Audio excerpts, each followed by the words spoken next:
Hi, ako si James at ang baby ko si Mikaela. Dahil magsi 7 AM na, kailangan ko na ihatid yung mag-ina ko sa school. Tapakaganda ng araw na ito. At tara, samahan niya ako sa date 47 ng daily vlog ko. Hindi na naman mapakalit tong baby girl ko sa likod kung ano-anong pinaggagawa. Talaga ugali ng pag may nakikita nagbibideo sa kanya, lalong kumukulit. Siyempre, bago bumaba yung baby girl ko, may goodbye kiss niya. Always malambing lagi yung anak ko pag alis at pag uwi. Hindi niya lagi nakakalimutan halikan kami at ihag. Siyempre, bilang isang magulang, gagalingan pa natin sa buhay para sa kanila. At marami pa tayong pangarap para sa kanila. Dahil natapos na yung mga tropa natin dito sa third floor, kumuna kung ano yung nangyari. Kasi kahapon, bago sila matapos, hindi ko na na-check. Nagmamadali ako mag-workout. At ayan, napakaayos na ng small stock room natin dito sa my third floor. Kaya nagpapasalamat din ako sa mga gumagawa sa akin kasi matagal na silang gumagawa sa akin.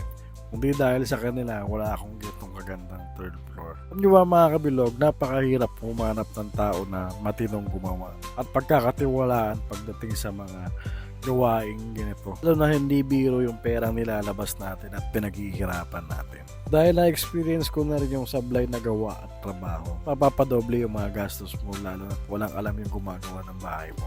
Shoutout dun sa mga tropa natin, maraming salamat po sa inyo. After ko dun sa taas, nagtimbang muna ako para ma-compare yung previous and now na weight ko. Tignan ni coach kung may resulta ba yung ginagawa ko last week, kung nagbabawas ba talaga ako or nadadagdagan. Tara, samahan niya ako tapusin ang full body workout ko today. Alam mo ba, hindi kalaban ng mga kaibigan mo, mga nagtuturo sa iyo sa buhay, pamilya mo, or malalapit na tao sa iyo. Ang pinakamatinding kalaban natin sa buhay, ang sarili natin mismo. Gusto mo pumayat, so laging nananalo yung sa sarili mo na. Ang ginagawang exercise or workout. Wala ka rin ginagawang diet para sa sarili mo at inuuna pa yung pagkain na masasarap at patatamis.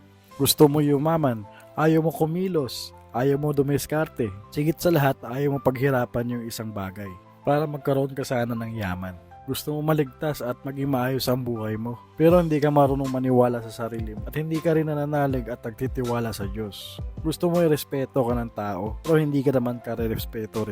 Gusto mo respetuhin ka ng tao, tuto ka magpagkumbaba sa buhay, makisama. Higit sa lahat, marunong ka rumespeto. Dahil ang respeto hindi nabibili ng pera. Dahil ang respeto, nakukuha lang yan sa taong marunong makisama at makibagay. Parang sa pag-workout ko araw-araw, kailangan respetuhin ko yung sarili ko. Pwede habang buhay hanggang pagtanda ko, ganito pa rin ako. Mataba, unhealthy, higit sa lahat, pwede tayo magkasakit sa ganitong sitwasyon ko. Kaya kung ano man ako ngayon, na nakikita ko sa sarili ko sa salamin, magdudulot ito ng reflection sa aking sarili. Positibo tong ginagawa ko. Lagi itong pag-workout ko everyday. Positibo din yung reflection na ito pagdating sa buhay ko sa hinaharap. Kung negatibo tong content ko or kalokohan or kagaguhan lang yung videos na to, i-reflect din sa akin yung negatibo sa buhay ko.